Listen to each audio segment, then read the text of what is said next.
le 5 majeur de Pau. On remarque tout de suite, Richard, c'est ce que nous disait Claude Barjot tout à l'heure, que c'est finalement le numéro 14, Eric Chenowitz. Ouais, et c'est 2,15 m qui a été préféré à Kyle Milling. Claude Bergeau a beaucoup de chance, il peut se permettre, ainsi que d'ailleurs Philippe Hervé, ils peuvent se permettre aujourd'hui faire beaucoup d'essais. Ce match est tout à fait dans ce sens. Et surtout respecter ses principes de jeu, sa philosophie, c'est ce qui est le plus important. Premier ballon pour Corey Crowder. Laurent Pluvier l'amène.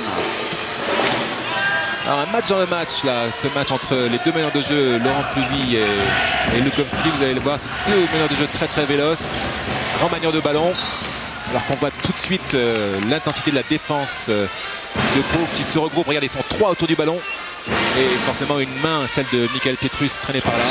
La première faute de Michael Pietrus sur Brian Howard.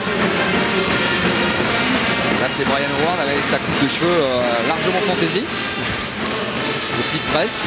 Brian Howard qui est l'un des joueurs qui apporte un véritable équilibre à cette équipe de Châlons, équilibre offensif, il prend les shoots difficiles, il rassure ses équipiers. Grosse défense sur Sacha Gifa qui ressort pour Crowder. Brian Howard à 3 points. Rebond offensif, Sacha Gifa. Et voilà, Sacha Gifa, qu'on l'a surnommé à l'époque de Levallois le shaker, vous voyez pourquoi, c'est vraiment un super joueur avec un cœur gros comme ça, alors que Robert Gulyas il fait admirer son adresse à mi-distance. Lukowski qui indique les systèmes de jeu. Le homme à homme des deux équipes. Chenowitz, Michael Pietrus. Le rebond offensif pour Florent, mais c'est Laurent Pluvi qui a intercepté pour servir Crowder. Oh là là. Il évite les deux adversaires. Plus la faute. Ces joueurs d'expérience, ils savent qu'il y a les Pietrus dans l'équipe, ce sont des avions. Regardez comme Michael arrive comme ça, comme un supersonique, et il le fait sauter tranquillement et il assure ses 2 points en attirant la faute de Roger Esteller. Toute l'expérience de Crowder là. On est content de le revoir sur les terrains. Il a un petit peu souffert de différents problèmes cette année, notamment au niveau du pied avec un problème d'aponévrose plantaire.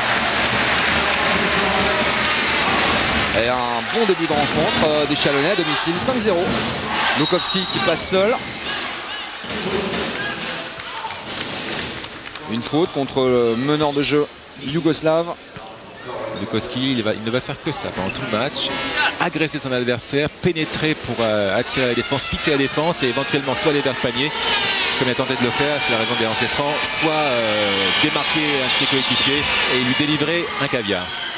Lukowski qui a un gros palmarès avec l'équipe nationale yougoslave, champion du monde 98, il a participé aussi aux Jeux Olympiques de Sydney.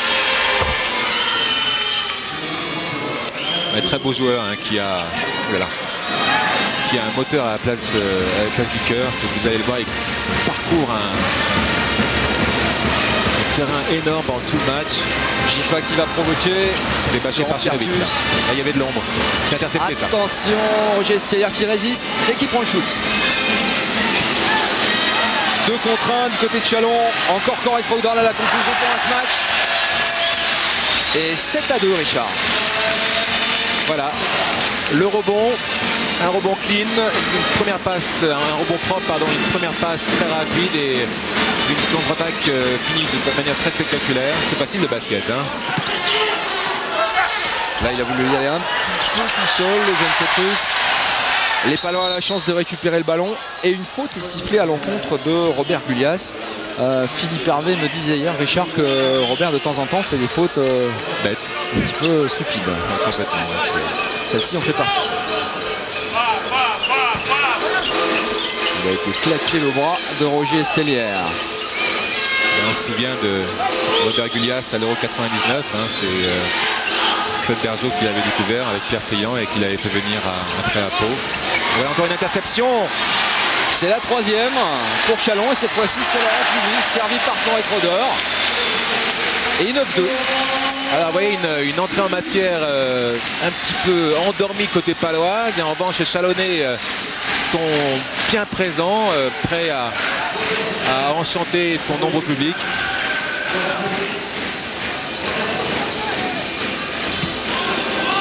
Esteller, Lukowski, un écran de Chenowitz. Laurent Pietrus, Escalière. C'est encore loupé. Eh oui, ça fait 2 de suite.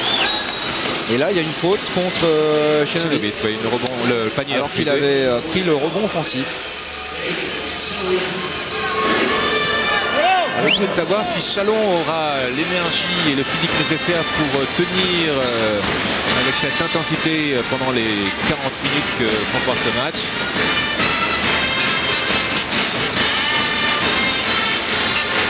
Ils ont des joueurs frais, Crowder et Brian Howard notamment. Et c'est vrai que des Pluvy et autres Gulyas ont fait beaucoup de matchs cette année. Le voilà Laurent Pluvy avec Corey Crowder. C'est la solution offensive systématique pour l'instant des Chalonnais en attaque. Ils servent leur numéro 10, Corey Crowder, 33 ans, et les Américains. Là, il va au panier, il a failli surprendre Laurent Pluvy là, qui passait par là. Ils s'en sortent bien les Chalonnais. Corey Crowder qui a traîné sa paire de baskets de la NBA à Israël en passant par la France. Vous allez voir la défense de Pau qui va monter tout doucement mais sûrement en régime avec en fer de lance les frères Pietrus. Vous allez voir, ce sont des sauvages en défense. Le voilà justement, Laurent Pietrus en défense sur Sacha Gifa, il saute et il empêche il a pris un coup, Robert Gulyas est par terre, il a pris un coup. Oui, sous l'autre panier, René, le panier, voilà, c'est Robert Gulyas qui se tient le visage. Un géant à terre. De son côté, on le revoit le coup, regardez, là il prend les doigts, c'était complètement involontaire, les doigts de Florent Pietrus dans le visage. De son côté, Dragan Lukowski n'en a cure, il fonce en contre-attaque, là il loupe un panier qui pour lui est facile, bon et certes il y a faute. Charge à lui maintenant de convertir ses 2 lancers francs. Et Robert Gulyas est toujours sur le terrain, plus de peur que de mal, il s'est légèrement frotté l'œil gauche. Et il est revenu prendre sa place au rebond défensif. Il lui reste l'œil droit, c'est bon, il peut continuer.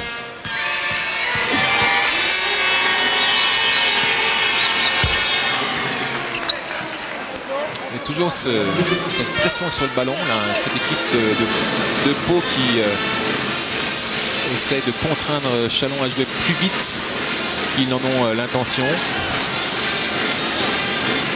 Lukowski en défense sur Pluvy et maintenant Šenovic face à Gulyas.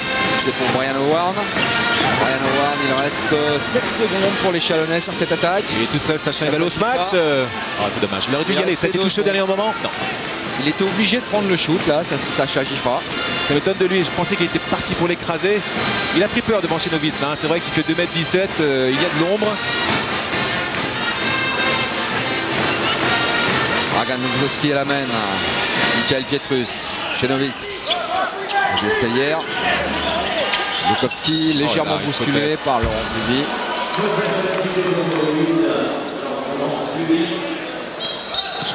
Première faute. Jean-Philippe, premier changement aussi du côté de Chalon avec l'entrée sur le parquet de Stanley Jackson, dont l'entraîneur avait dit qu'il avait beaucoup tenu la baraque avec d'ailleurs Laurent Pluvy depuis quelques mois. Stanley Jackson qui vient de re-signer, Richard. Exactement, il a signé 2 ans à Chalon, il est français, donc c'est vraiment à ce poste-là en numéro 1-2, 2-1 d'ailleurs, poste 2, donc arrière et meneur de jeu, c'est une très bonne recrue. Tous les meilleurs joueurs français à ce poste sont à l'étranger. Stanley Jackson qui est donc américain naturalisé, marié à une française.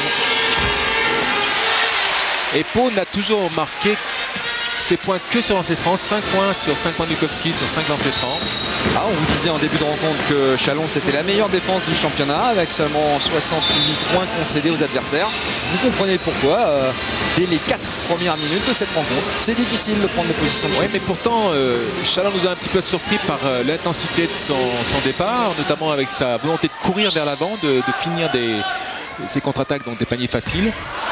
Et ils prennent un petit peu Pau à leur jeu.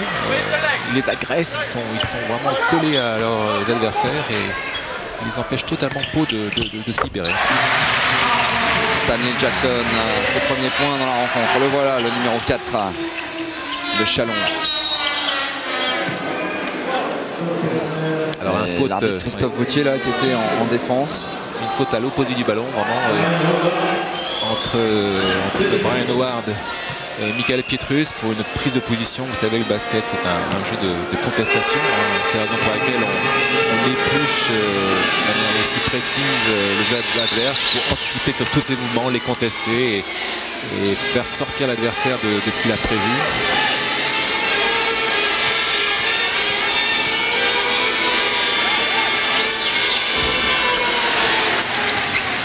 Toujours que des lancers francs, petit à petit, Pau essaie de grignoter son retard. 4 points d'avance, 10-6 pour Chalon.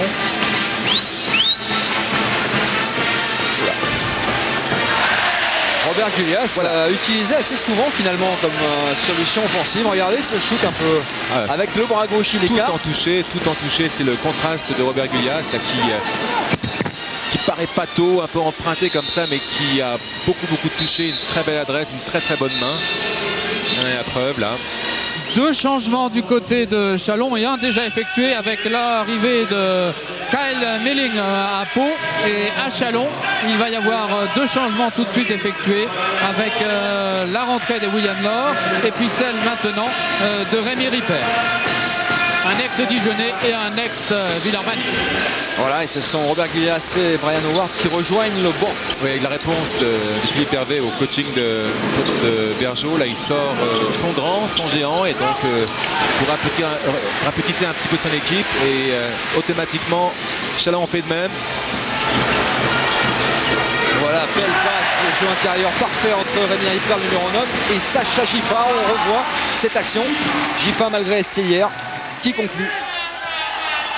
Et 14-6, plus 8 pour Chalon.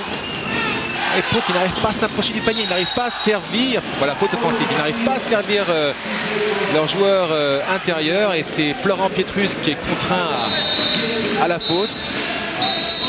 C'est toujours sur une prise de position un petit peu trop rugueuse.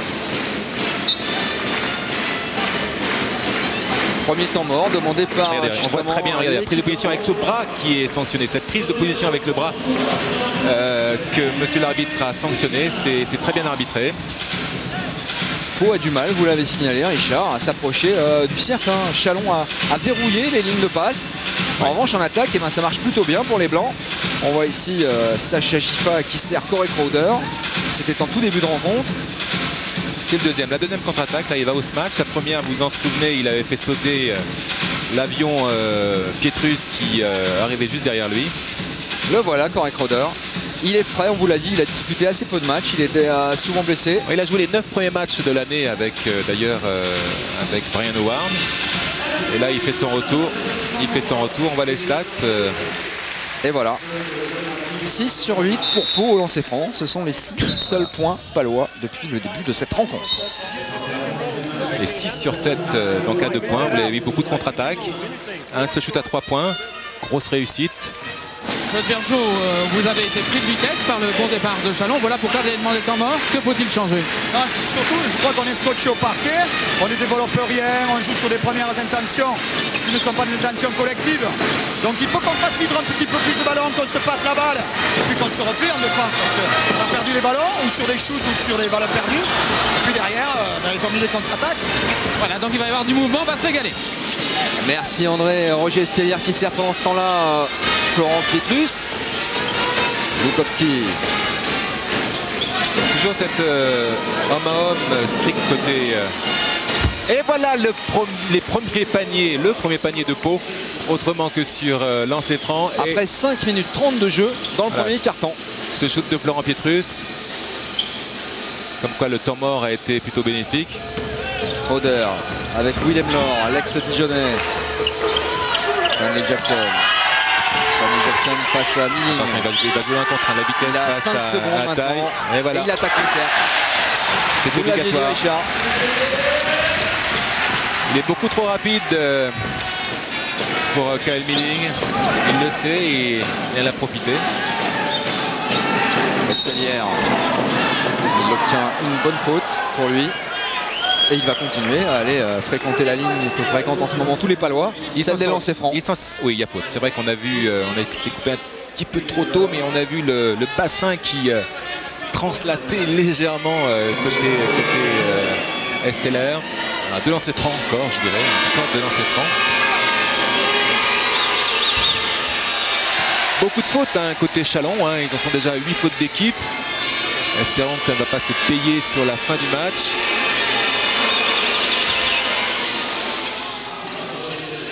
Et 16-9 au score. Voilà, Stanley Jackson qui positionne ses partenaires. Amir Hyper va jouer avec Shifa Oulor. C'est Corey Crowder qui sort d'écran, qui a vu Lord démarquer. Lord ne prend pas le coup. Oui. Il est obligé de se retourner, de jouer un peu en solitaire. Oh, quel rebond! Rebond offensif. Quel rebond de Sacha Gifa là, qui était au-dessus de tout le monde, 50 cm. Regardez, on va le voir arriver, il est là, il est au-dessus. Et tout en touché une fois de plus, et bien deux points supplémentaires. Et 9 points d'avance pour Chalon. Estelière déséquilibré, ressort pour Lukowski qui n'a pas voulu prendre le shoot. Voilà, il allait au sacrifice face à Rémi Ripper, le petit Lukowski. Attendez, est-ce qu'il accorde les 2 points? Non, 2 lancers francs. Voilà, et on continue avec les coups de coaching après ce temps mort. Il va y avoir 2 changements du côté de Chalon et un changement du côté de Pau. On y reviendra. Ouais, comme ils l'ont dit, les 2 coachs vont largement ouvrir leur banc, profiter de toutes ces énergies là et faire tourner tout leur monde. Voilà, on revoit la fameuse fin de début de rencontre de Corey Crowder. Toutes ces contre-attaques là qui coûtent très cher à Pau pour le moment, qui n'arrivent pas à développer leur jeu, qui subissent totalement l'agressivité des Chalonnais. Ils subissent aussi le rebond, ce secteur qui est déterminant, vous savez, à ce niveau-là. Ils ne sont pas dans la partie pour le moment. Alors je peux vous dire que Claude Bergeau là pour le moment doit chercher les arguments pour les faire se réveiller, c'est très important. Je vous dis, pour le moment ils ne respectent pas leur principe de jeu et c'est ce qu'il y a de pire pour une équipe. Perdre encore par son corps, mais perdre sans jouer son propre jeu, c'est vraiment très délicat. Et on a vu de magnifiques gestes offensifs de Sacha Gifa et de Robert Gulias. Pour Chalon, il y a de beaux joueurs de basket aujourd'hui sur le parquet de cette salle du Colisée.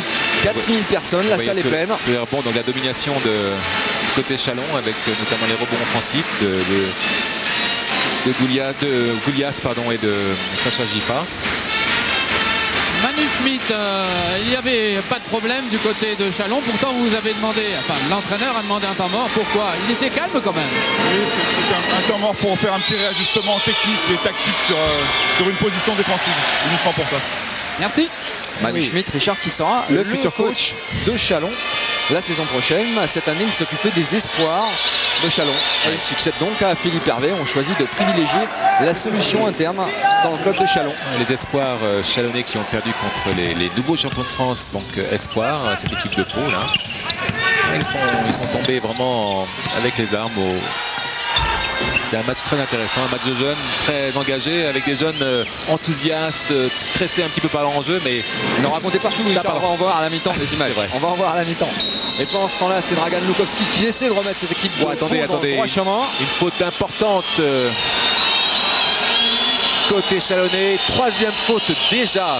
Voilà, troisième faute déjà pour. Alors qu'on voit qu'a priori la faute était plutôt côté Rémi Ripper. Troisième faute de Laurent Pluvy qui va sans doute rejoindre le banc de touche plus rapidement que prévu. Laurent Pluvy, le numéro 8, on revoit cette action. Regardez là-bas. Dragan Lukowski qui passe. Derrière visiblement Rémi Ripper. Non, c'est derrière Milling. Milling qui avait coincé le bras de Laurent Pluvy entre son coude et les conséquences de cette faute, Richard et Jean-Philippe, c'est que Laurent Pluvy va sortir bien sûr.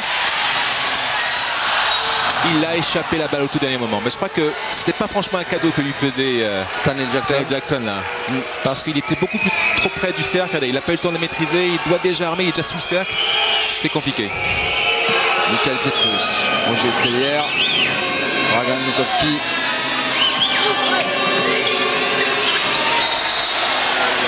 Alors que Derrick Lewis est sur le parquet côté palois.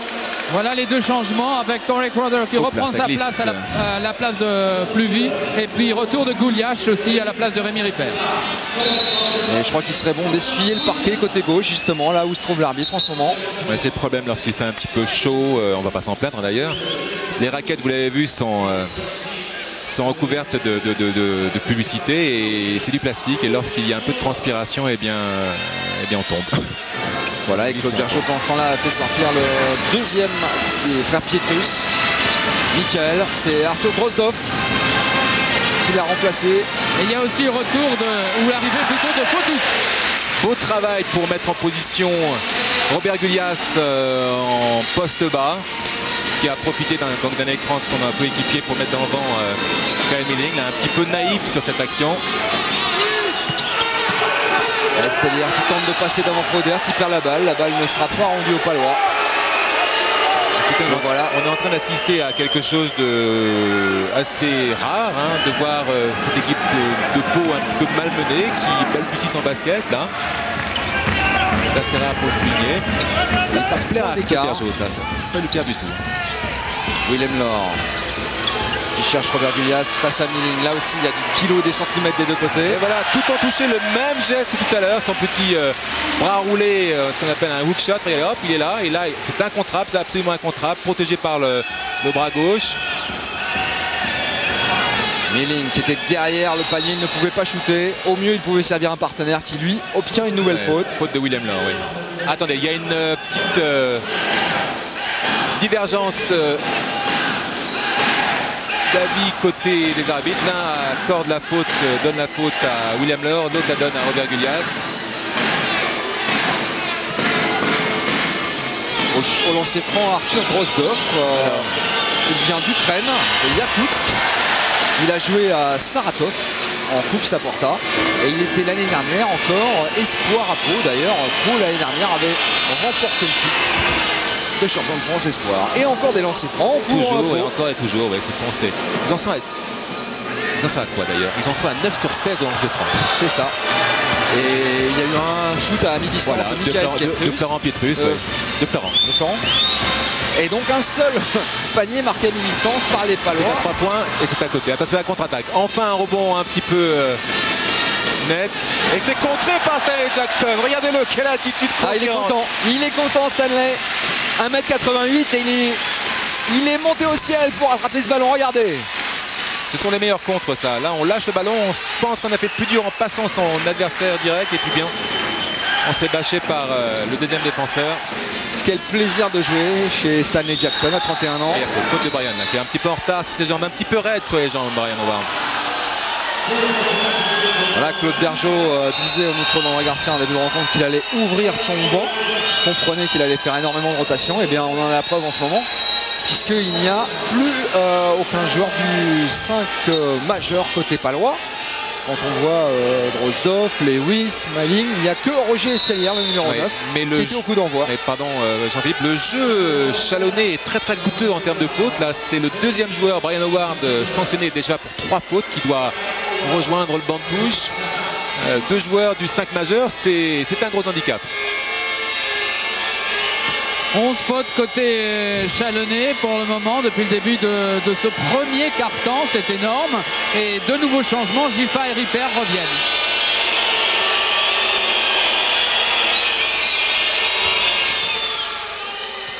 Et oui, Chalon qui caracole toujours en tête avec ses 10 points d'avance, avec un pourcentage de réussite notamment à 2 points important, 10 sur 14, pour beaucoup de contre-attaques, vous l'avez vu.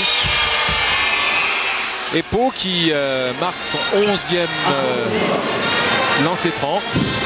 Je pense que c'est une petite colle pour notre ami Arnaud Sevaux en régie qui nous aide par toutes ces statistiques en direct. Est-ce que Pau a déjà fait aussi peu, c'est-à-dire ne marquer qu'un panier à mi-distance dans un quart-temps? Il reste 41 secondes là. Oh, il est loin, il est là, il est au moins à 9 mètres. Et c'est à côté. Allez, rebond maintenant, il faut y aller. Et voilà. Et c'est pour Willem Laure. Il a 22 secondes pour shooter, il préfère shooter tout de suite, il a raison, car il conclut cette attaque. Il restera donc a priori la dernière possession au Palois, au Chalonnais, pardon.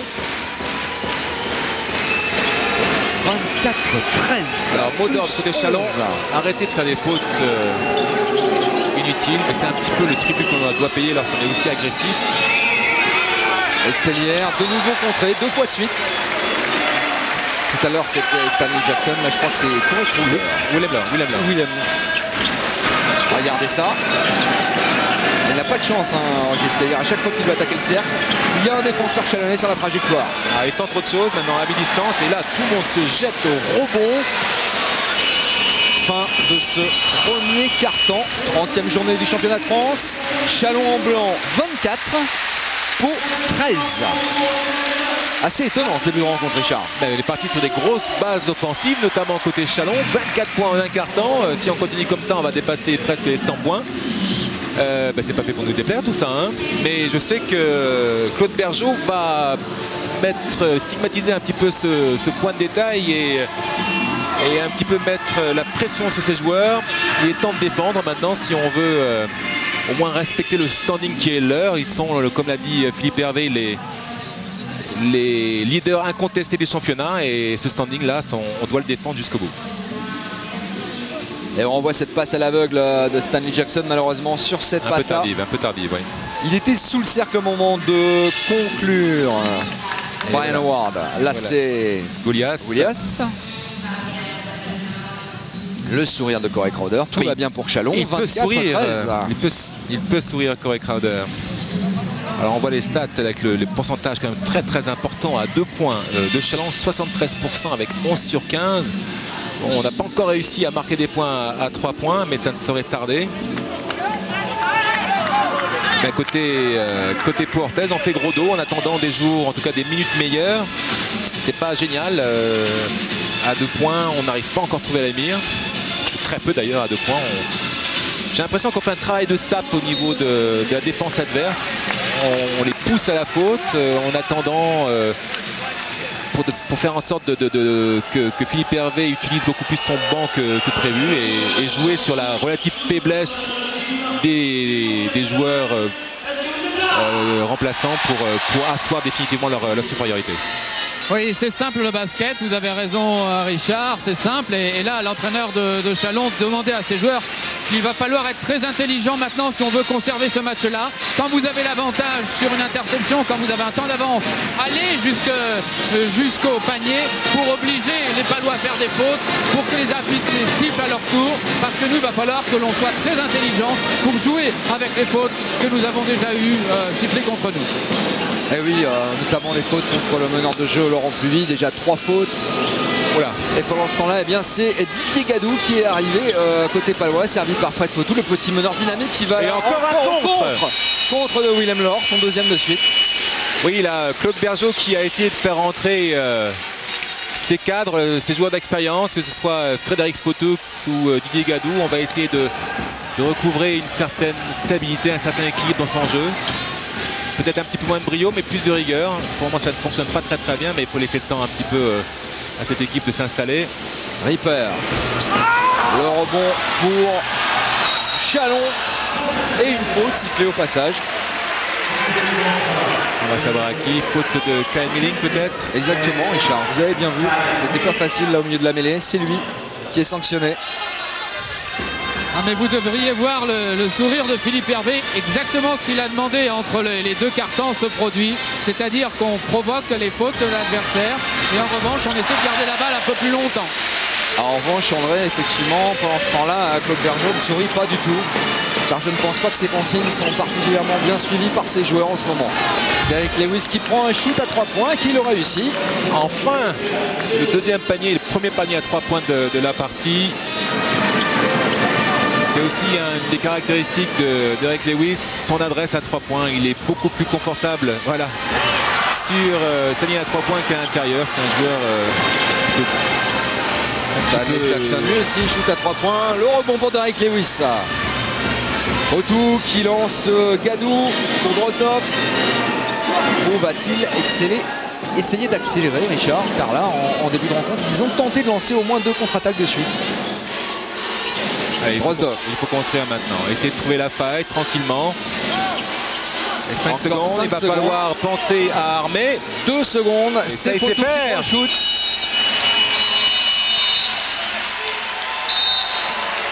Fred Fautou qui tourne à 43% de réussite à 3 points dans ce championnat de France. Ce joueur que vous voyez plein écran en ce moment.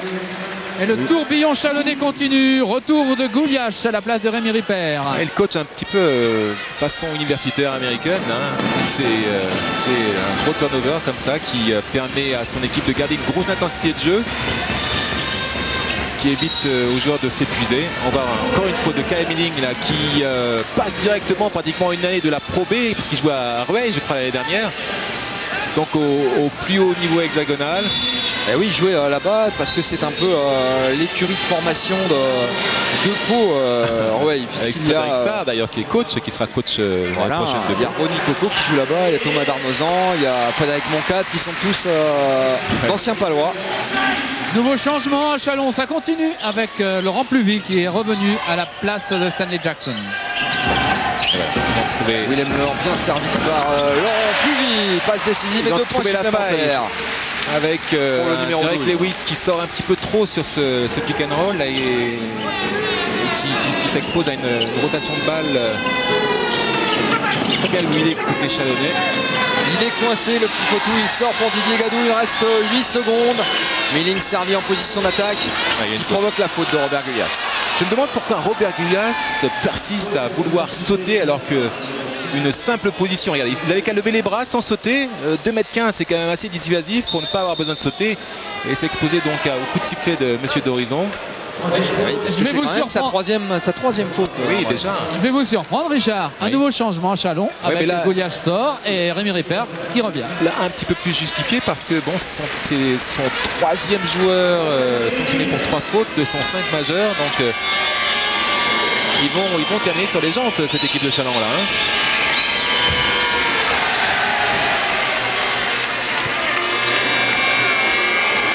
Kyle Milling, 2,03 m. Il joue beaucoup car Rod Sellers, l'autre pivot américain de Pau, est pour l'instant légèrement blessé. Le numéro 15, il ne jouera pas cette rencontre. Il préfère se reposer en vue des playoffs. Il est clair que cette équipe de Pau avec Rod Sellers a un tout autre visage, avec Boris Diao aussi qui n'est pas là ce soir. Pardon. Aïe aïe aïe. Le rebond pour Gifa ou pour Drozdov.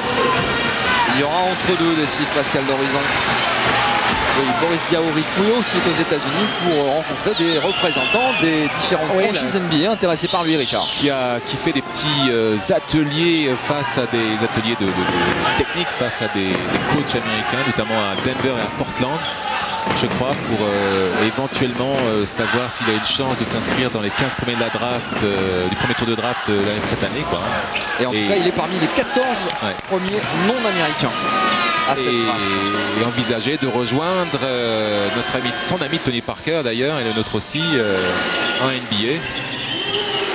Didier Gadou qui sert là-bas, Frédéric Fotou qui prend le shoot malgré un adversaire bien positionné. C'est dur, mais ces Chalonnais sont partout, très bien organisés en défense. Roder ligne de fond, Ripper.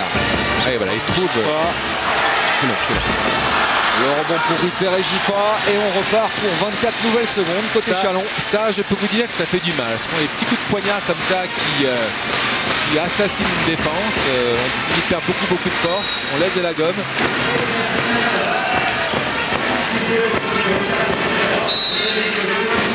Beaucoup de changements encore, mais là il y a un seul changement à Châlons. Stanley Jackson revient et 2 changements à Pau avec l'arrivée de numéro 5 Dragan Lukowski et d'Eric Chenowitz. Eh oui, parce que Frédéric Fotou venait d'être sanctionné, le meneur palois. Donc il a tout de suite laissé la place à Dragan Lukowski. Châlons, vous l'avez remarqué, qui joue donc avec remarqué maintenant Rémi. Il a eu 3 tentatives pour régler la mire, il n'y arrive toujours pas. Le voilà, Dragan Lukowski. Derek Lewis à ses côtés qui pose un écran. À l'intérieur, le grand Chenowitz qui est revenu. Châlons qui joue avec Laurent Pluvy et ses 3 fautes. Attention à la contre-attaque. Bien joué, c'est parti. Et c'est arrivé. Délivré par Monsieur Laurent Pluvy. Superbement servi par Rémi Ripper. Voilà. Et après par Stanley Jackson sur la fin. Là. Oui, très bien joué. Et il n'y arrive pas côté Pau. Hein. Il n'y arrive pas. 30-16. Ah, là il est grand. Hein. Lui, il n'a pas besoin de sauter très haut non plus. Hein. Tout à l'heure, on parlait de Gullias, mais c'est Eric Chenowitz. 2,15 m sans les baskets, 2,17 m avec les baskets. Il est jeune, il est passé par l'université de Kansas. Il était dans le top 10 des contreurs et des rebondeurs là-bas aux États-Unis. Ah, il est clair qu'il aura eu du mal d'être dans les top 10 des passeurs ou des intercepteurs. Puis sa taille, c'est vrai que... Il est quand même assez vif. Il court, hein, ce garçon. Nouveau changement avec Brian Howard qui va rentrer à l'issue de ce temps mort. Et il sera peut-être pas le seul d'ailleurs, puisqu'on pourrait peut-être bien voir tout à l'heure Diakité. Ouais, qui s'est échauffé tout à l'heure, Diakité là. Diakité qui a montré de très bonnes choses tout à l'heure dans ce fameux match dont on vous parle de centre de formation. Il a marqué 12 points, un joueur capable de shooter à 3 points. J'espère qu'on aura l'occasion de le voir. Et Pau qui, rappelons-le, a inscrit 11 de ses 18 points sur lancer franc. C'est-à-dire que bien évidemment, vous l'avez compris, leur adresse à 2 et à 3 points est assez faible, pour ne pas dire plus, puisque côté palois, on est à 1 sur 5 à 3 points et à 2 sur 5 à 2 points. Et on parlait d'agressivité balle en main, côté palois, c'est quelque chose. Hein. Déjà 20 lancers francs de shooter, donc ça a provoqué beaucoup de fautes. Et côté Chalon, bien, écoute, les contre-attaques leur évitent d'être aussi agressifs que ça. Et puis l'adresse aussi, bien sûr. Et ils n'ont shooté que 3 lancers francs pour le moment, 2 sur 3. En revanche, à 2 points, 14 sur 21. Voilà les meilleurs marqueurs. Robert Gulyas en tête. Grosse densité côté chalonnais, là, hein, 8, 5, 2 fois et 4 points. Oui, on fait appel à la fierté des joueurs de Pau, d'un point de vue psychologique et d'un point de vue technique. On leur demande de jouer beaucoup plus en passe et de retrouver les vertus collectives qui leur font un petit peu défaut. Et il perd au rebond, un petit peu malheureux dans ses shoots alors qu'il avait gagné un bon ballon offensif là. Dragan Minkowski avec Arthur Drozdov. Chenowitz tente de prendre une position préférentielle, il ressort. Didier Gadou, il reste 11 secondes, la balle va être redonnée au vert, au palois. Cette équipe de Chalon est très bien en place défensivement, hein. Elle a très bien compris et étudié le jeu de Pau. Gadou, l'écran est signé d'Eric Lewis, Chenowitz. Reste 11 secondes, Arthur Drozdov, ligne de fond, il ne peut pas shooter mais il sert d'Eric Lewis. Il s'en sort bien là, il était parti dans une souricière. On le revoit et hop la petite passe. Heureusement que Derrick Lewis s'est présenté là. Mais ça a été très vite aussi côté Chalonnais. Encore une super passe, enfin les premiers points de Rémi Ripper, ça va le remettre en confiance. Bien servi par Stanley Jackson, l'homme qui vient de prendre ce rebond défensif. Regardez l'accélération, il passe Drozdov. Va-t-il attaquer le cercle? Voilà. Il s'est un petit peu embrasé. Hein. Il a envoyé la balle un petit peu dans les tribunes, mais ce n'est pas grave. Ça reste un joueur capable de fulgurance et d'actions très osées, qui dynamite les défenses, souvent ce Stanley Jackson. Et le public chalonnais y croit, il a raison pour l'instant, parce que 32-20, plus 12. Oui, mais il ne faut pas vendanger cet avantage par justement des choix en attaque inconsidérés. Et voilà, le passage en zone côté chalonnais, justement, on va essayer de gérer cet handicap de faute en défendant plutôt collectivement sur la balle qu'individuellement. Même si la pression est individuelle sur la balle, mais il y a toujours de l'aide autour, on défend par zone. Voilà, 8 secondes pour shooter. Ah, attention, c'est Lukowski qui va s'y coller. Non, c'est Arthur Drozdov. C'est bien joué tactiquement parce que Pau est maladroit en ce moment. On vous l'a dit, il ne marquait grosso modo que sur lancer franc. Il tarde à trouver la distance et psychologiquement avec Chalon les contraint à s'appuyer sur leur point faible actuel, l'adresse. 7 secondes, Brian Howard a servi à l'intérieur, William Laure, 1 contre 1 face à Chenowitz, le tir de Laurent Plumy. Faute de Rémi Ripper. Effectivement, on va voir, alors qu'on voit son bras gauche, regardez comme il agrippe le coude de petit Drozdov. Ah oui, le public proteste parce qu'il se rend compte que... Ah, ils ne voient pas tout, ils n'ont pas de ralenti. Hein. Du côté de Chalon, en tout cas, les fautes s'accumulent. Hein. On vous l'a dit, déjà 3 joueurs de Chalon à 3 fautes, plus maintenant Rémi Ripper à 2 fautes, rappelé sur le banc et remplacé par Diakité.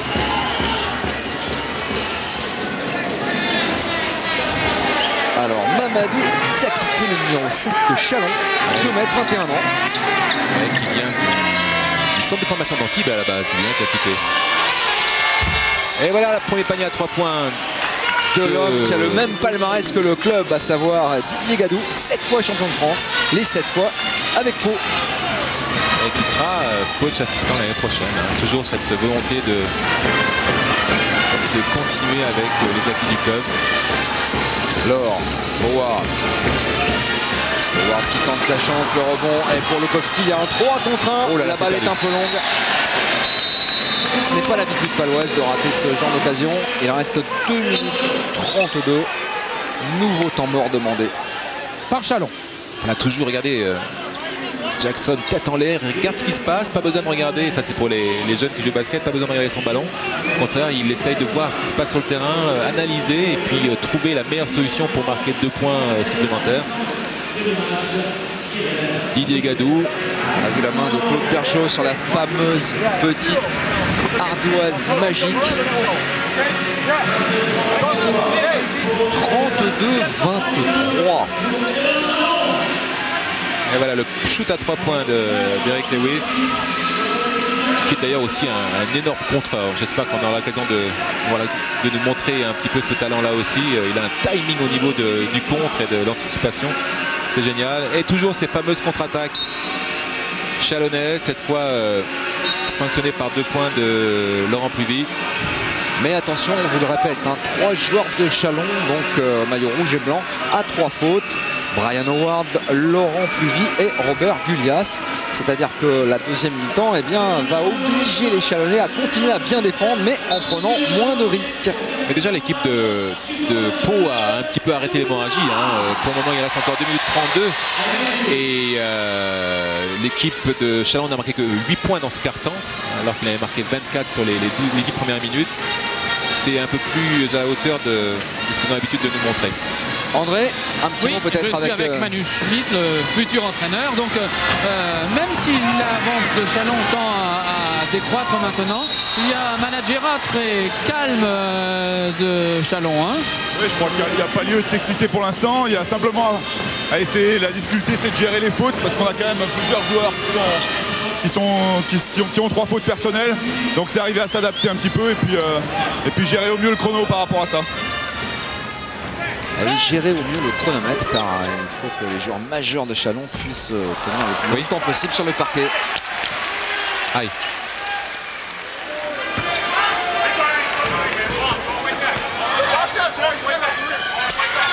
Willem Laure au lancer franc. 33-23, 2 minutes 18 dans ce deuxième quart-temps. Lukowski va seul. Le rebond pour Diakité justement. Il est parti Diakité. Et il sert Corey Crowder. Il aurait dû aller tout seul, il est à 50 cm. Et oui, il avait fait le plus difficile. Il sert qui avait fait le plus difficile, mais. Le fait, c'est-à-dire tranquillement. Là. Voilà ce qu'il devait faire le petit Diakité. Encore un petit moment d'expérience, on va pas lui en vouloir. Il avait fait le plus dur. Stanley Jackson. Face à Lukowski. Jackson, il reste 16 secondes. Il va poser un système sans doute. Willem Laure qui prend le shoot tout de suite. Et malgré les bras tentaculaires d'Aric Chenowitz en défense, le panier est marqué par Willem Laure. Willem Laure, c'est un des joueurs peut-être les plus sous-estimés du championnat de France. Il est toujours très régulier. Malgré sa taille, il est toujours là à poser d'énormes problèmes à l'intérieur aux défenses adverses. Voilà, et pendant ce temps-là, Philippe Hervé dit avec ses bras en bas de l'écran, vous voyez, il a fait signe à Stanley Jackson doucement. Il faut gérer. Joue jusqu'au bout des 24 secondes en attaque, mon garçon. Vas-y doucement. Faute. Willem Laure face à Chenowitz qui sert Brian Howard. Voilà ce que c'est du basket intelligent. On a fait l'écart, maintenant on gère, on attire les fautes, on enfonce le clou un peu plus profondément. Et maintenant il n'y a plus qu'à convertir un petit peu tout ça par des lancers francs. Troisième faute quand même déjà de Eric Chenowitz, le jeune pivot de 2 mètres 16. Il va sortir d'ailleurs, il va sortir. Il n'y a plus qu'à convertir les lancers francs et à faire encore un petit changement avec le retour de Gifa donc du côté de Chalon et le retour du côté de Pau de Kyle Milling.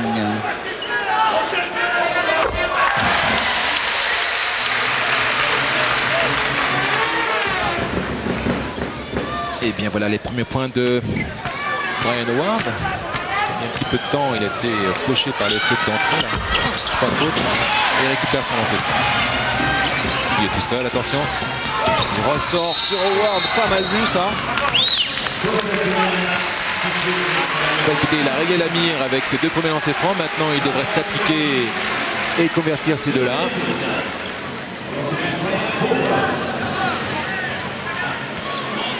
Alors, on répète souvent que les lancers francs sont très importants dans l'évolution d'un score. Vous voyez sur ce match déjà, On en est à 11 et 5, 16 points ont déjà été inscrits sur lancer franc par l'ensemble des deux équipes.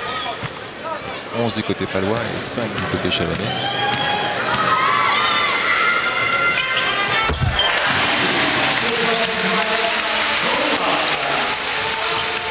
Allez, 1 minute de jeu. Alors, mot d'ordre côté Brian Howard, ne pas faire sa 4e faute.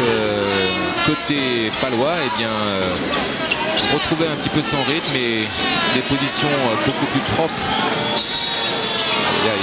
Là, il n'a pas protesté, Stanley Jackson. Il a levé le doigt, on le voit d'ailleurs à l'image. C'est lui qui a fait la faute.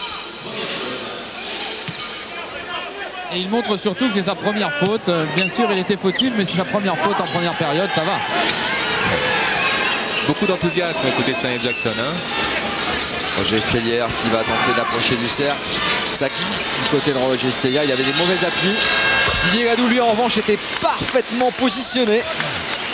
C'est drôle, avant le match, il me disait, bah, écoute Richard, si Chalon fait beaucoup de rotation, je suis prêt dans mon coin à 3 points à les sanctionner immédiatement. Et ben voilà, ça fait 2 sur 2 à 3 points du vieux grognard. Stanley Jackson. Allez, il faut bouger, il faut bouger. Ça fait quand même 20 saisons que Didier Gadou arme ses fameux tirs à 3 points. Voilà, 5 possessions côté Chalon. Il va falloir maintenant beaucoup de maîtrise défensive à Chalon pour empêcher Pau de conclure cette mi-temps par 2 points supplémentaires au minimum. Lukowski, 4 secondes, il sert Milling qui se match.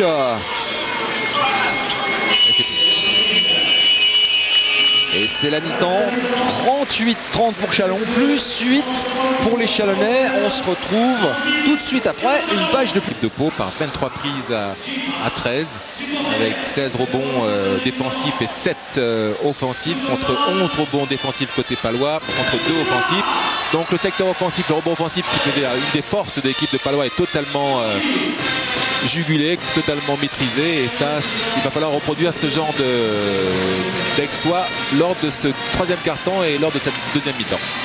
Et c'est Stanley Jackson qui va mener le jeu en même temps que Laurent Pluvy. 2 petits en même temps côté Chalon. Attention faute côté Laurent Pluvy. Sacha Giffa face à Derek Lewis. Les 2 frères Pietrus sont sur le banc du côté de Pau.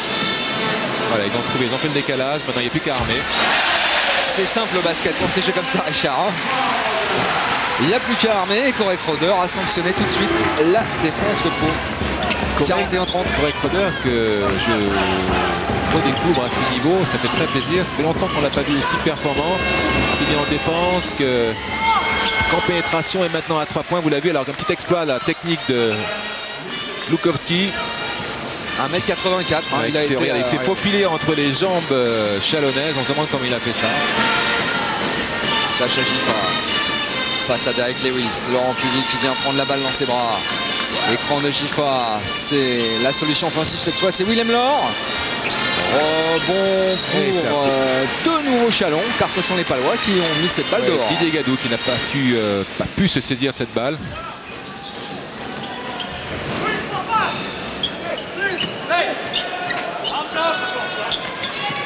Pluvy, Giffa choisit de tirer tout de suite et pourquoi pas. C'est important parce que vous l'avez vu peut-être. Regardez, voilà. On voit Derek Lewis en bas de l'écran qui défendait un petit peu trop bas, les bras dans les chaussettes, en disant vas-y, je te défie, shoot, montre-moi si tu es capable de marquer un panier. Et bien voilà la sanction. Je te montre, 3 points, ça va contraindre Derek à défendre un peu plus haut et ça permettra peut-être à Sacha Giffa de passer en vitesse sur le dribble. Didier Gadou, un autre shooter pur. Là, pas vraiment en bonne position. Stanley Jackson, seul contre 4. Il décale Crowder pour Willem Laure. On attend parce que pendant ce temps-là, Laurent Pluvy en haut de l'écran remet ses lacets. On le revoit là-bas. Regardez, tout en haut de l'écran, il est en train de refaire les lacets de ses baskets. Donc Corey Crowder a attendu. Il reste 7 secondes. Et il provoque une faute paloise. C'est Didier Gadou qui fait la faute. Voilà. Deuxième faute de Didier Gadou. Il est tout seul, bien joué. Cette fois c'est long. Voilà. Lukowski. Il va attendre car ils sont déjà 4 en repli défensif devant lui. Il ne peut pas passer Lukowski. Didier Gadou. Oh là. Derek Lewis. Estellière. Reste 9 secondes. Estellière face à Laurent Puvis. Derek Lewis et c'est Lukowski qui va devoir prendre ses shoots. Ah non, bien joué intelligemment, tout en finesse. Fixation, et il y a toujours en ligne de fond, vous allez voir, un frère Gadou. Bon, maintenant il est tout seul maintenant, mais à l'époque, lorsque les deux jouaient, vous savez que sur une pénétration, il y avait toujours un Gadou qui rôdait en fond de raquette. Et ça, ce sont des habitudes qu'on ne perd pas, en tout cas qu'ils n'ont pas perdu. Stanley Jackson en équilibriste pour Sacha Giffard. Giffard. Marché. Sanctionné par Christophe Vautier. Vous avez remarqué quelque chose, sûrement, c'est que la défense paloise commence à prendre du corps, en tout cas une certaine densité, et Chalon se heurte physiquement à cette présence, et c'est peut-être une des choses qui est en train de changer maintenant. Hein. Et hop, Lukowski a essayé de faire rouler la balle jusqu'au bout du cercle là-bas. Il n'est pas très content Lukowski, hein. Là on le revoit en train de pénétrer, mais il n'est pas très content parce que lorsqu'il a pénétré, il aurait souhaité qu'un partenaire vienne en deuxième rideau pour qu'il puisse le servir à l'intérieur. Il a un petit peu expliqué à ses intérieurs là qu'il souhaitait que ça arrive un peu plus vite. Et c'est Roger Estellière qui a été le calmé là. On va voir Roger Estellière à côté de Lukowski là. Premier changement en deuxième période avec Brian Howard qui revient.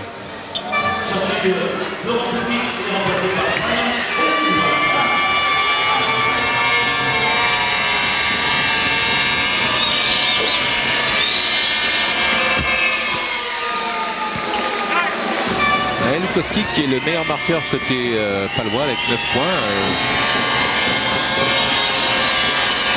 Maintenant 10 points, dont 8 points sur lancer franc. Stanley Jackson face à Lukowski, il accélère.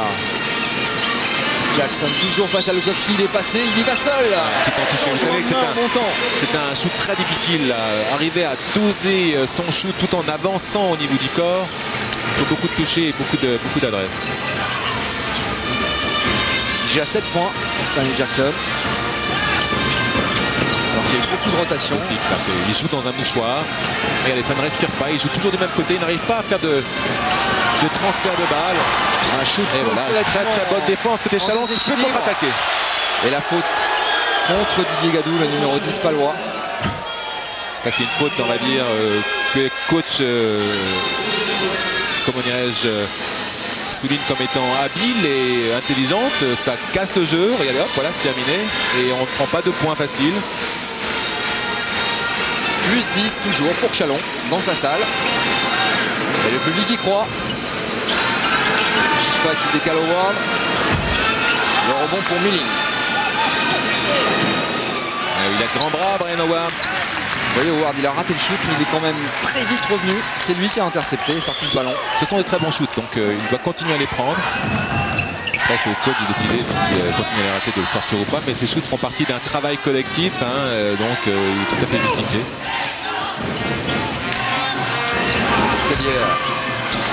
Et Stanley Jackson bon de Stanley Jackson. D'un seul bras, il est toujours là. Il fait partie de ces meilleurs de jeu au deuxième arrière qui sont toujours au four et au moulin, au rebond, en contre-attaque, qui relancent la machine. Il marque des points, c'est un joueur très complet. Des fois qui en font un petit peu trop, c'est intercepté ça. Bien joué l'interception, Dragan Lukowski qui sert Estellière cette fois-ci. Il était bien parti Estellière. Là, il s'était fait contrer 3 fois en première période. Et le tourbillon chalonnais recommence. Pluvy, Gouliache rentre. Stanley Jackson et William Laure sortent. La fatigue quand même un petit peu sur le visage de Corey Crowder.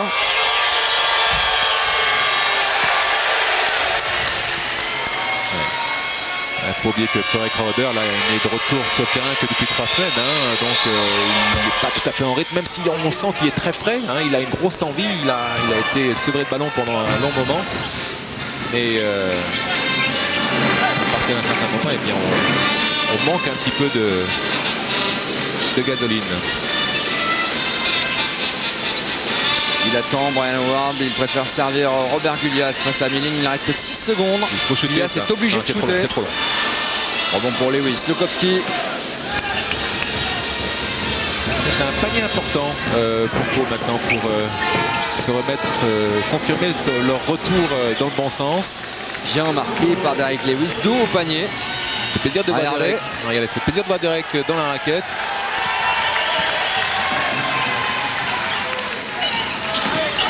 Ah, il n'y a plus que 7 points d'avance maintenant pour Chalon. Howard. Oh, il n'arrive pas, il Et n'arrive nouveau pas. rebond de Lewis. Brian Howard n'y arrive pas. Il en est à 0 sur 3, donc 0 sur 5 en ajoutant son 0 sur 2 à 3 points. Lukowski, c'est court. Le rebond pour Kulia, c'est une faute stupide de Kyle Milling. Ouais, regardez Milling qui arrive en retard.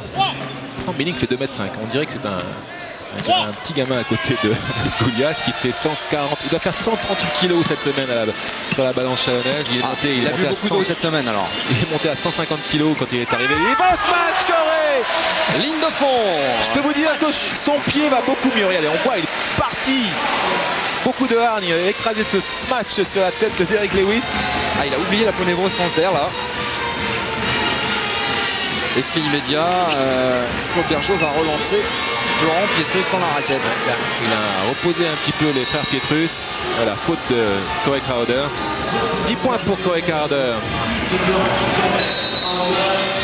Alors bien sûr, Pietrus arrive puisque vous l'avez annoncé, mais après le temps mort de Chalon, on aura futur soit directeur sportif, soit général manager, la faute. Ouh là là. Manu Schmidt sur ce temps mort. On se rend compte que le basket c'est un jeu très nerveux, mais où il faut être très calme au manager. Oui, tout à fait. Je crois que là, comme je disais tout à l'heure, on n'a aucune raison de ne pas être calme. Simplement des petites adaptations stratégiques là sur leur mise en jeu et 2-3 petits points de détail pour les attaques à venir. Merci. Claude Bergeau qui nous a expliqué hier, oui, Richard, qu'il devrait prendre de la hauteur dans le club, laisser le nouvel entraîneur Frédéric Sarr coacher et gérer les entraînements, les déplacements, et lui il s'occupera du recrutement notamment et d'aller voir des joueurs à l'étranger, les bossman, etc. C'est son envie, il a envie d'un petit peu décrocher du terrain, en tout cas d'être du front, en tout cas, toujours s'occuper de basket. Et il est évident qu'il est quand même très très convoité. Il a quelques propositions notamment en étranger qui le font réfléchir, et il sait que le prési, tout le monde connaît, donc Pierre Seillant, ne l'empêchera pas de vivre sa vie d'entraîneur si des opportunités se présentent à lui. C'est la faute encore. Et un peu fatigué, c'est vrai qu'il est sur la brèche depuis très très longtemps, comme tout son staff, Jackie Comer et les autres, et ils ont besoin de respirer. Et c'est vrai que c'est très très très coûteux physiquement et mentalement. Ce qui permettrait, si Claude Bergeau prenait un peu de hauteur, notamment en ne faisant plus les déplacements avec Pau, de profiter un peu plus de sa famille. Ah oui, d'ailleurs, sa famille. Ses filles, puisque comme moi, il n'a que des filles.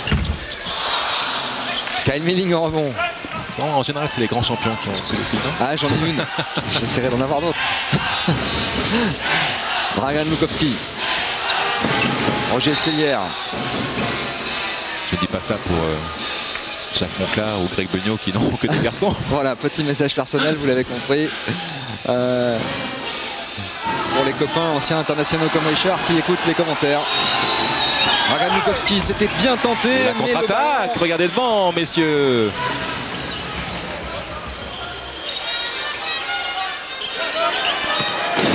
Elias en force. Oh, parce qu'il va nous faire son petit shoot dont il a le secret. Ouais, il a bien tenté. Hein. Ouais, comment s'appelle-t-il? Kyle Milling n'a pas réussi à l'empêcher à se retourner sur sa main droite et son petit bras roulé dont on vous parlait précédemment. Et ça l'a contraint à faire une 4e faute qui va le propulser directement sur le banc de touche, remplacé par Chenovitz. Et on continue en même temps à Chalon avec retour de William Laure et sortie de Giffin. Le match Milling-Gulias a très rapidement tourné à l'avantage de Robert Gulias ici au lancer franc. Et on vous rappelle que normalement le pivot titulaire côté Élan Bernet, c'est Rod Sellers. Qui est là, Rod Sellers, hein, il est assis au bout du banc. Mais il ne jouera pas, il est légèrement blessé. Il préfère attendre les playoffs et les matchs contre Nancy. Didier Gadou. Il perd la balle devant Brian Howard. Laurent Pluvy qui accélère. Stanley Jackson, ligne de fond. Gulias se présente seul. Le rebond pour Chenowitz, encore Gulias et faute de Florent Pietrus. Je peux vous dire que là, les Palois ont sorti la boîte à gifles. Regardez. On va voir le rebond. Premier tir, il reprend le rebond. Regardez maintenant Florent Pietrus. Boum, c'est maintenant. Boum. Là, il a pris le marteau, il a tapé de toutes ses forces.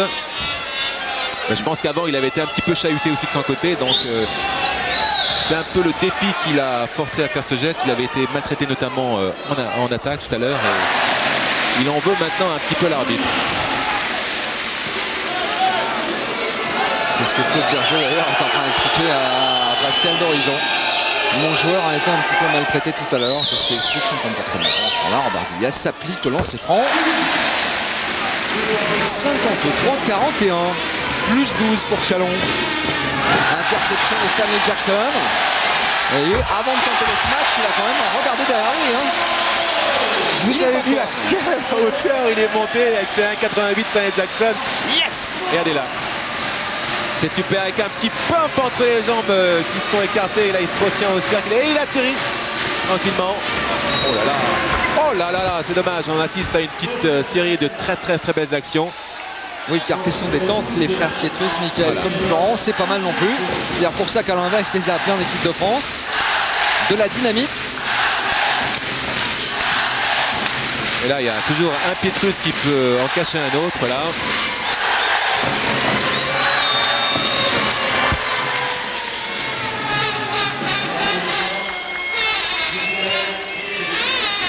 Est-ce qu'on va les voir en NBA ces jours? En tout cas, Michael Pietrus, c'est court.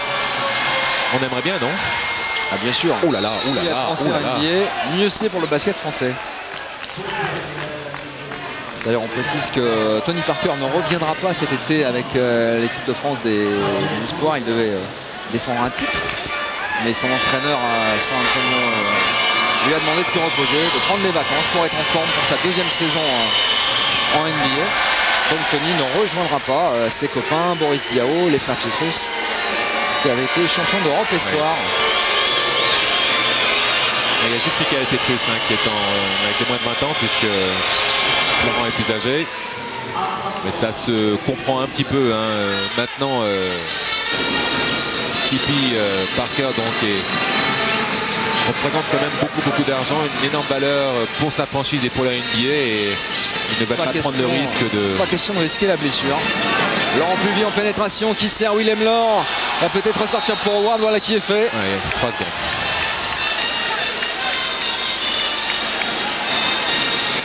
Préfère rire de la décision des arbitres, Brian Howard, mais en même temps il motive ses partenaires. Chalon qui fait la course en tête depuis le début de cette rencontre. Attention, maintenant ça dépend. Il y a pas de quartier. Esténiard qui a essayé d'avoir la faute en plus. Il n'a pas sa réussite habituelle. Ça sort bien, 2 contre 1. Non, c'est bon, ils sont revenus, il faut peut-être... Tout talent en contre-attaque de Laurent Pluvy. Lukowski. Et Chalon qui fait le plus grand écart de la journée, 14 points. Chenowitz face à Gulias, qui lui avait semble-t-il un petit peu frappé sur les doigts. Rien, disent les arbitres. Cette fois-ci, il y aura faute de Willem Laure. Une faute vraiment très bête. Il n'était absolument pas en position de marquer le moindre panier. Il reste 4 secondes sur cette possession. Regardez la rage sur le visage de Laurent Pluvy. Et voilà la faute là, qui intervient. On voit la contre-attaque de Laurent Pluvy tout à l'heure qui se lance en l'air vraiment. Malgré le retour de Pietrus et de Lukowski. Inscrit 2 nouveaux points pour Chalon.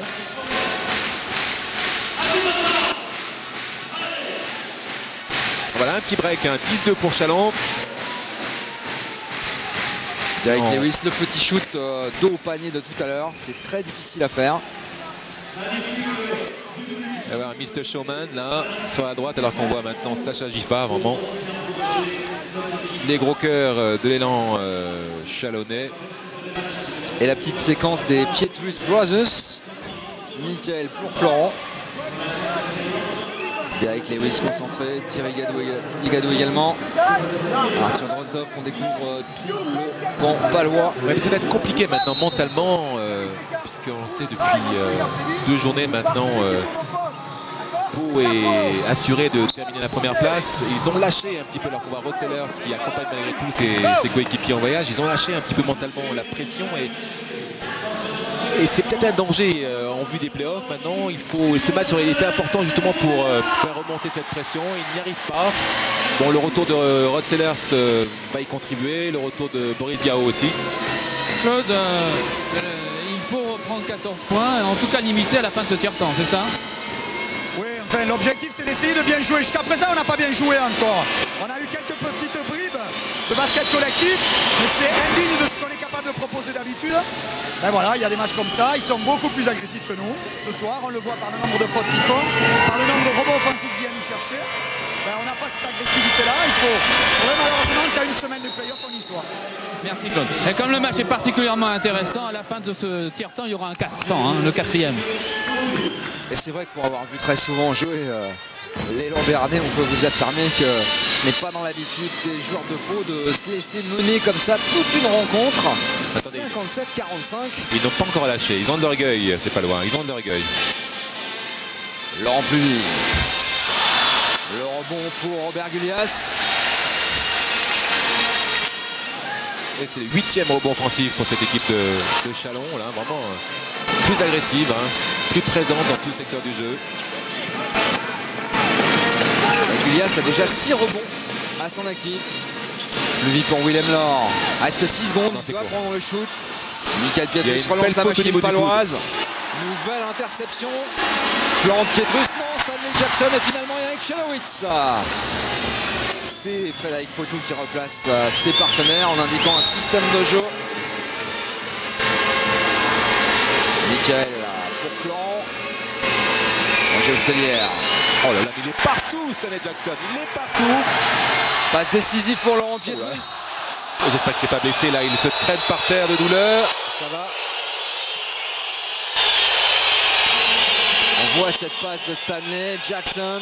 Ah oui, c'est avec son genou gauche qui est venu percuter les points faibles de son anatomie.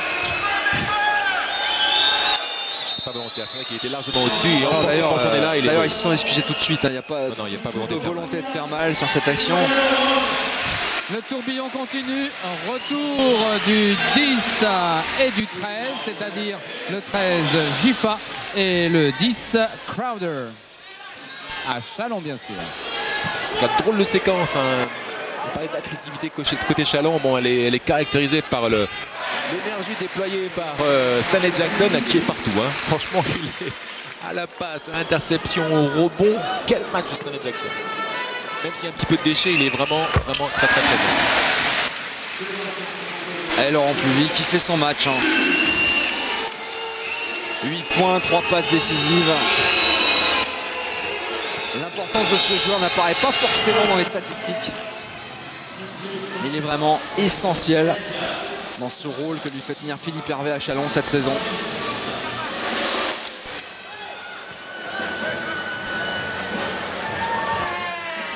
Il a la confiance de tous ses partenaires, Laurent Pluvy.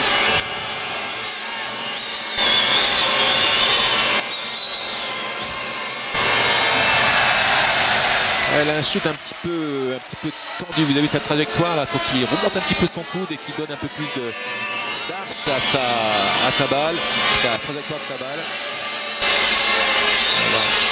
Voilà, c'est un petit peu mieux et bon, voilà la sanction, le résultat immédiat. Pau a déjà marqué 21 points sur les lancers francs. Fin du troisième quart-temps, 59-46, plus 13. Il y a toujours un bel avantage pour Chalon et on leur demande quand même de prendre encore du mouvement lorsque c'est possible. Oui, c'est qu'on arrive un petit peu à aérer notre jeu et à trouver un petit peu du mouvement sans ballon, de manière à essayer de maintenir cet écart et de contrôler toujours le jeu rapide et le jeu en drive de Pau. Le jeu rapide de Pau, vous voyez, Claude Bergeau, il a raccourci la taille de ses joueurs. Là, il a fait rentrer des joueurs qui courent dans ce quatrième carton. Notamment Michael Pietrus. Contre-attaque, allez c'est parti. Vous avez vu la défense de Pau, dès qu'il y a un porteur de ballon, et bien il y a deux Chalonnais sur lui. Oh là là là là là.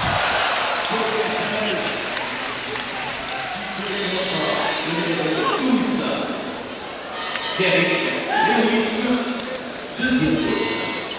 On se demandait à la mi-temps si les Chalonnais allaient pouvoir continuer avec tous ces joueurs sanctionnés. Et bien pour l'instant, ils ont 1, 2, 3, 4, 5, 6, 7 joueurs à 3 fautes côté Chalonnais. Mais Chalon tient son avantage pour l'instant. Il reste encore le 4e quart-temps. Et Pau a déjà prouvé, en revenant de situations bien plus compromises qu'en basket, tout est possible. Et ça appuie toujours. Ils arrivent à conserver cette supériorité grâce toujours à ce rebond. Là, ils dominent largement avec 32 prises contre 20 seulement à Pau. Pau qui est beaucoup plus maladroit aussi avec 35% sur les 3 premiers quart-temps. Contre 47, même si le pourcentage de Chalon a un petit peu baissé, il ne pouvait pas être autrement, il se départit sur telle base. Et bien grâce à cette supériorité au rebond, ils ont des deuxièmes chances et ça permet de garder la tête hors de l'eau et largement hors de l'eau. Derek Lewis face à Willem Lor, il reste 6 secondes, il faut shooter. On a entendu un coup de sifflet cette fois-ci. Et c'est la 4e faute. C'est Laurent Pluvy, celui qui est là, plein écran.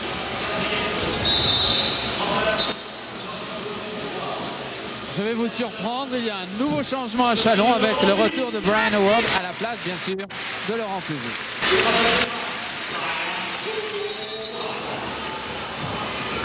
Brian Howard qui a 3 fautes.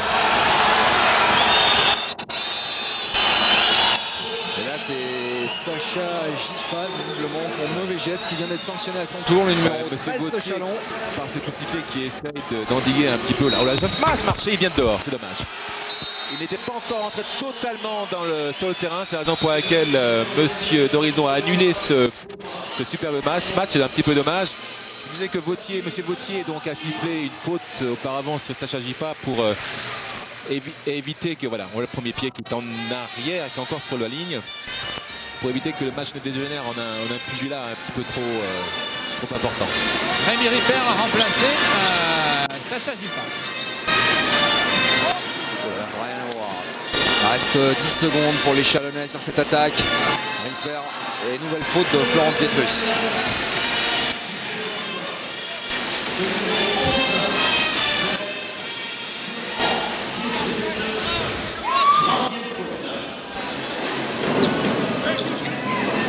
Je peux vous dire que ça peste sur le banc de touche, côté Claude Bergeau.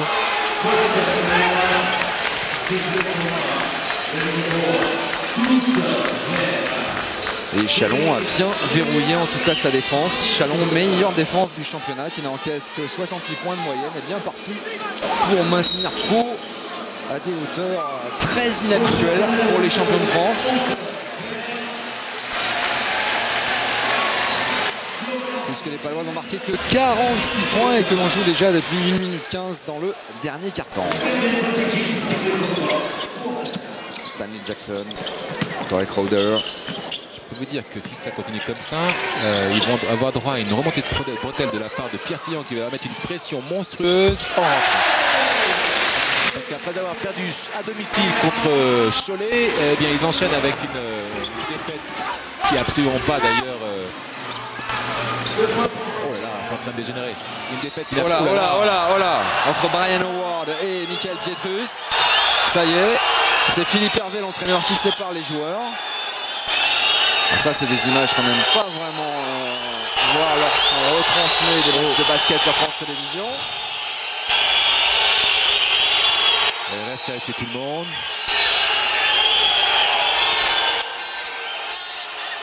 Et il faut tout de suite que Pascal Dorézian et Christophe Vautier fassent régner un petit peu de calme sur le parquet du Colisée. Voilà, c'est fini. Une petite montée de pression.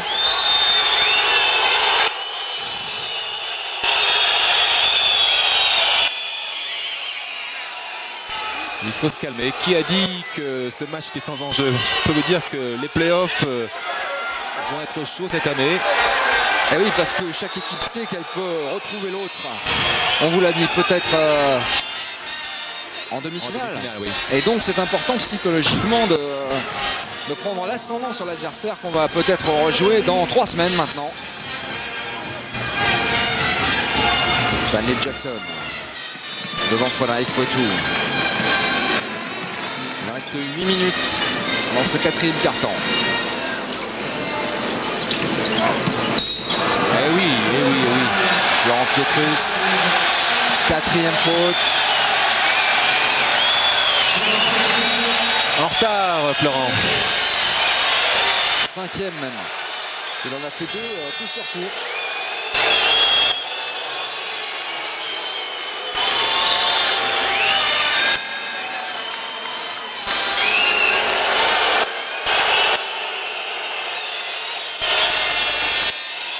Alors, il aurait pu éviter ce genre de réaction. Bon, on peut le comprendre, il est jeune, il est un petit peu dépité par sa prestation, celle de son équipe. Mais il reste encore beaucoup de matchs à gagner. En tout cas,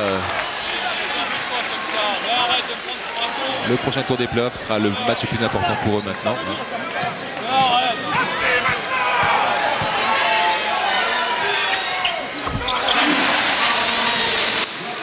L'ambiance est un petit peu crispée, vous l'avez compris, sur le parquet maintenant. Pour les 7 minutes 53 qui restent à disputer. Michael Pietrus qui sert Derek Lewis, lui-même qui décale Didier Gadou et 2 points. Voilà. Et là, individuel de la part de Pau. Chaque joueur palois prend un adversaire et le suit sur tout le terrain. Voilà, c'est Didier Gadou face à Rami Ripper. C'est par exemple Willem Laure qui va défier Michael Pietrus. Entre deux à siffler Christophe Vautier.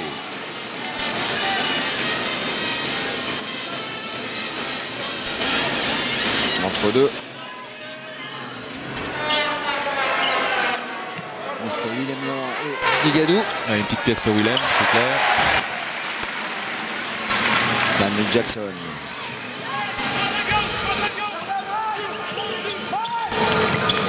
Et Chalonnet ne s'en laisse pas compter, hein. Les coups pleuvent, mais il répond présent. Et la plus belle des façons par ces 2 points supplémentaires là, de Stanley Jackson. 11 points déjà pour lui. Hein. Eh oui, c'est le meilleur marqueur de son équipe derrière Robert Gulias, 13 points. Voilà. Rami Ripper, un nouveau rebond défensif. Jackson à Crowder sur l'aile droite, il préfère servir à gauche pour Brian Howard. Qui calme le jeu, il n'est plus question de courir maintenant. Hein. Et 16 points d'avance, c'est 66-50 pour Chalon. Le public sent que son équipe est en train de prendre un avantage presque définitif. Non. Michael Pietrus, ça. Retour aurait peut-être pu prendre le shoot à 3 points. Il a préféré servir Derek Lewis. Michael Pietrus encore. Derek Lewis.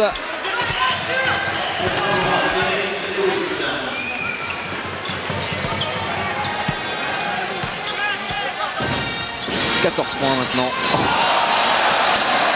Stanley Jackson peut-être un peu trop en faire là, il oublie un peu ses partenaires. Derek Lewis qui lui va servir Frédéric Poteau sur sa gauche. Rostov avait tenté la passe dans le dos pour Didier Gadou.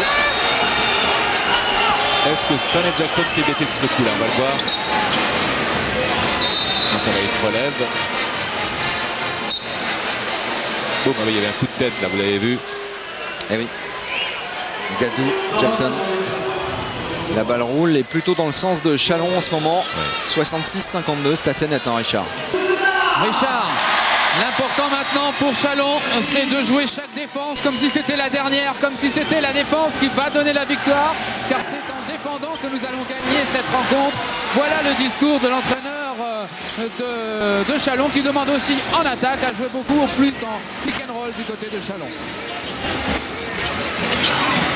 Poteau, Didier Gadou. Il reste 5 secondes. Il faut shooter. Voilà un bon shoot, Stellaire. Bien équilibré.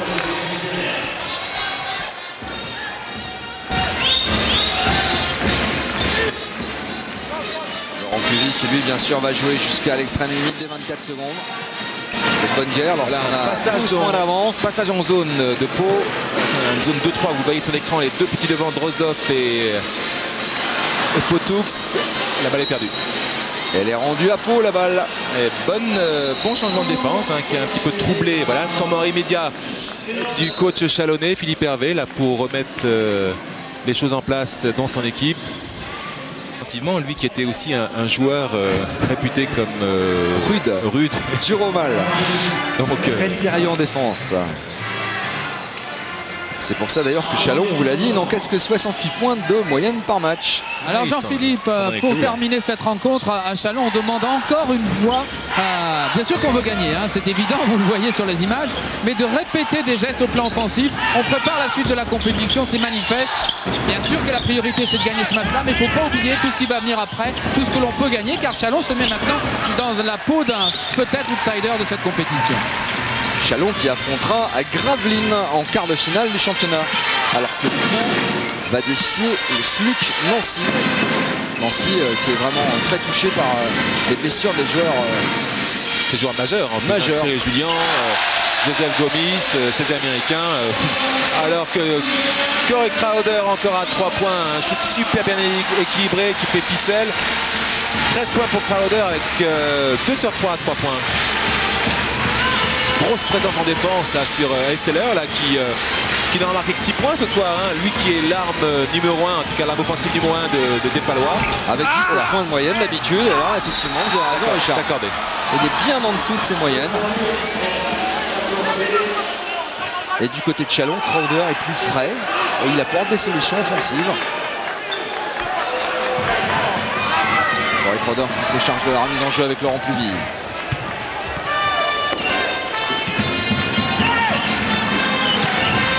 Oh là là, regardez ça.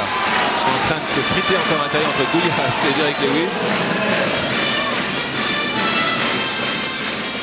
Et c'est Derek Lewis qui est sanctionné. Changement à Pau avec le retour de son meneur Bukowski qui va remplacer tout de suite Potoux. 4e faute pour Derek Lewis là, qui en sourit maintenant, mais ils sont vexés, c'est pas le c'est la raison pour laquelle ils réagissent comme ça. Ils n'aiment pas être menés, être malmenés carrément, même par sur papier moins fort qu'eux. Voilà. Deuxième lancé franc loupé.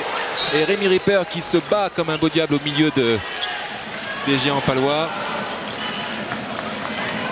Bukowski.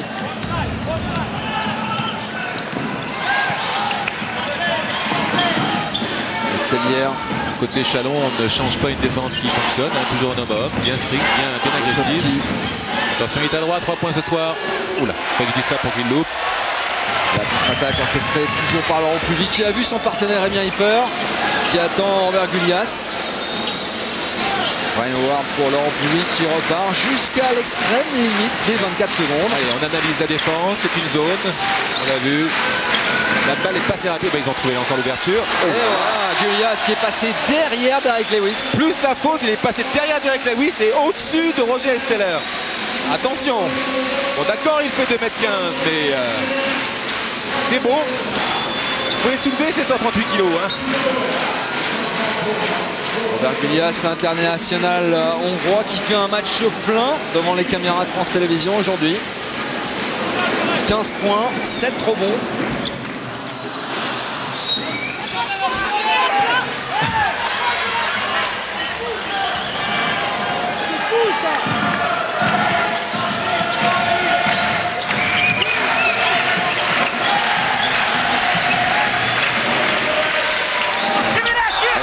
Pas quand même.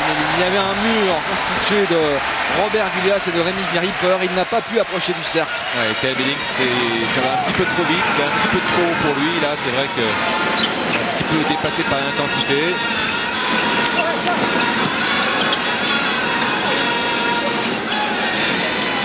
Crowder, Ryan Howard.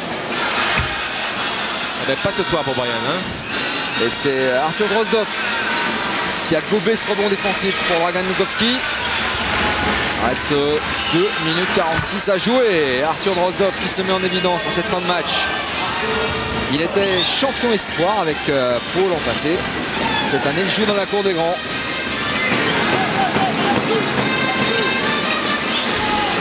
Rémi Ripper face à Milling. Bukowski. Ouais, vous parliez de Drozdov, il avait mis 16 points au Havre. Donc on sait que c'est on le savait déjà puisque vous le disiez, il a déjà fait des éclats en centre de formation, mais en Pro A aussi. 5e faute pour Rémi Ripper. Et le tourbillon continue avec l'arrivée bien sûr de Jipa pour Ripper et de Jackson pour Pluvy. Et voilà, encore une interception. Ah, il allait trop vite, il avait déjà regardé le cercle et un petit peu il a dribblé à 5 cm du sol, il n'a pas réussi à contrôler le ballon et surtout il avait déjà l'esprit dans le cercle, prêt à se matcher, à faire un spectacle. On va pas lui en vouloir, hein. Il veut faire plaisir à tous les spectateurs et tous les spectateurs présents ici cet après-midi. Il a en tout cas réussi cet après-midi des gestes de grande classe, Stanley Jackson. Ah, Corey Crowder n'est pas très content, il espérait que ce soit comptabilisé comme un contre. Alors, on va le voir au ralenti. Merci. Oh non, il n'y a absolument pas faute sur le ballon en tout cas. Merci à René Père Champagne et ses cadreurs. Toujours bien placé.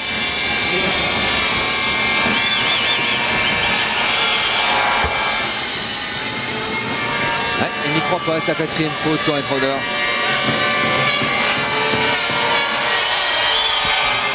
Allez, 2 minutes à jouer, 10 points d'écart. Et qui sait, hein, cette possession, s'ils arrivent à faire une bonne défense et à marquer à 3 points, eh bien, tout reste possible. Hein. On l'a déjà vu. Et c'est pour ça que Stanley Jackson laisse filer les secondes et attend l'extrême limite du chronomètre. Oh là là, quelle passe! Quelle passe! Et pourtant, c'est une passe fabuleuse. Ça a été travaillé en entraînement, ce genre de système. Hein. Mais encore fallait-il réussir cette passe laser avec un rebond. 6 passes décisives pour Stanley Jackson dans cette rencontre. Et il est passé, il va aller essayer d'écraser, c'est bien. Là, on est en train de voir ressortir de sa boîte le vrai Roger Steller que l'on connaît. Cet attaquant hors pair de Pau. Et le tourbillon continue, retour de l'or là à la place de Guillas. Il y aura aussi Giffard qui est rentré sur le parquet. Angers, on fait tourner le chrono. On s'appuie maintenant sur Stanley Jackson pour alimenter la marque ou créer quelque chose. Allez, fait sortir la balle. Et voilà, 2 points supplémentaires.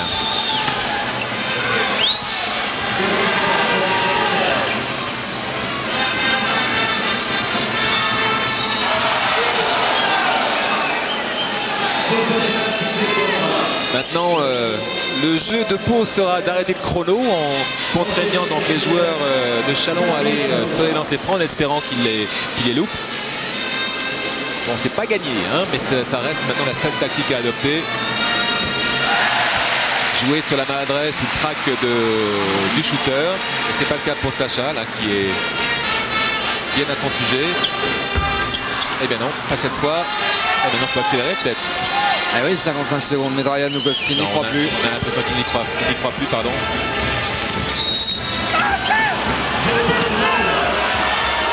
Oui, il y a faute. Il y a mis les mains. Ah ça, on en aura vu des lancers francs dans cette rencontre, Richard. 36 et 26. 62 lancers francs. 57 fautes au total. C'est pas loin d'un record. On va demander à Arnaud s'il nous entend si ça correspond au record du championnat de France de Pro A. C'est important.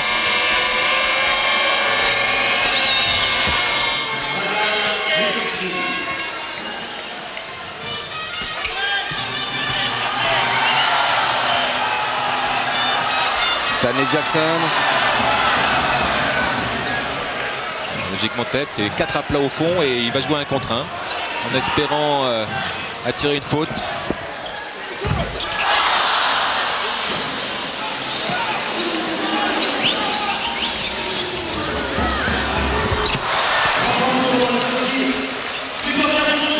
Eh bien, regardez ça, Pau est en train de revenir, en tout cas d'entretenir l'espoir. Ils ne sont qu'à 4 points.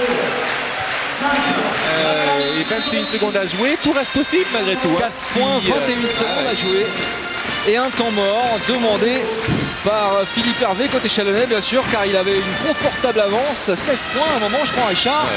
De fautes sur des tirs ouverts de l'élan béarnais, bien sûr, pour ne pas leur permettre de marquer un 3e ou un 4e point. Stanley Jackson est à 1 sur 2 sur le match. C'est seulement son 3e lancer franc. Le premier est mis. 5 points d'avance, 75-70. Bon, ça se complique maintenant. Hein. 5 points d'avance à 21 secondes. Ça reste possible. 6 points, c'est terminé. 76-70. Il reste maintenant 20 secondes. Pas de shoot à 3 points côté Chalon. Pas de shoot à 3 points. Non, surtout pas. Nouvelle faute et 3 lancers francs supplémentaires puisqu'il est en train de shooter à 3 points. Oui, complètement, c'est vraiment le pire des scénarios pour Chalon. 5e faute sur un tir à 3 points, son 3e lancer franc. Son meilleur joueur, en tout cas le plus chaud sur la fin de ce match, qui est sorti pour 5 fautes. Il y a faute, Stanley, pas question de discuter. Il est remplacé par Rémi Ripper. Attendez, il y a un problème. Lukaski tourne à 86% à 3 points, donc au lancer franc, pardon. Il y a un autre problème, c'est qu'il n'y a plus de meneur de jeu titulaire sur le terrain. Puisque Pluvy est sorti pour 5 fautes. Maintenant Stanley Jackson, attention, ce sera donc à Corey Crowder ou à Brian Howard de mener le jeu. Il reste 14 secondes. Et je peux vous assurer qu'il va y avoir une grosse pression sur le porteur du ballon. Tout est possible, il y a 3 lancers francs car Dragan Lukovski shootait à 3 points à ce moment-là. Attention à la remise en jeu. Les 5 secondes, il y a un 76, 73. Oh la faute, attention. Il y a 13 secondes à jouer. Voilà. Sacha. Une nouvelle séance de lancers francs, c'est incroyable. On va voir ses stats. Sacha. J'ai rarement vu ça, Richard, à ce niveau. Écoutez, 75%, il a 50% aujourd'hui avec 1 sur 2. La pression est sur ses épaules. 69 lancers francs de shooter dans cette rencontre. C'est bien ça, Richard. 28 ici, 41, 69. 69 lancers francs de part et d'autre. Et voilà le premier lancer franc loupé. Alors je peux vous dire que là, s'il loupe le deuxième, il va y avoir un shoot à 3 points. Et peut-être des prolongations. Et peut-être des prolongations, comme annoncé. Allez, il faut mettre celui-là. Et voilà, c'est dedans. 77-73. Un shoot rapide à 3 points et une faute derrière. Pas à toi de shooter, mon grand. Le ballon est redonné à Chalon. Il reste 8 secondes. Ce n'était pas à Drozdov de monter cette balle et de gérer cette dernière possession. Oh là là. 6 secondes. C'est fini, c'est fini. C'est terminé. 77-73. Victoire de Chalon dans ce match. Richard, un match un petit peu dur, un petit peu heurté. On se retrouve au moment des demi-finales dans le championnat de France de basket. Et tout de suite, on va très vite en direction de la Slovénie et des championnats d'Europe de judo qui vous sont commentés par Céline Giraud. N'oubliez pas que le sport continue sur France Télévisions avec tout le sport sur la 3, avec Stade 2 sur France 2 et avec André Garcia et Richard. Nous vous disons à bientôt. Bye bye. Demi-finale, à bientôt. Au revoir.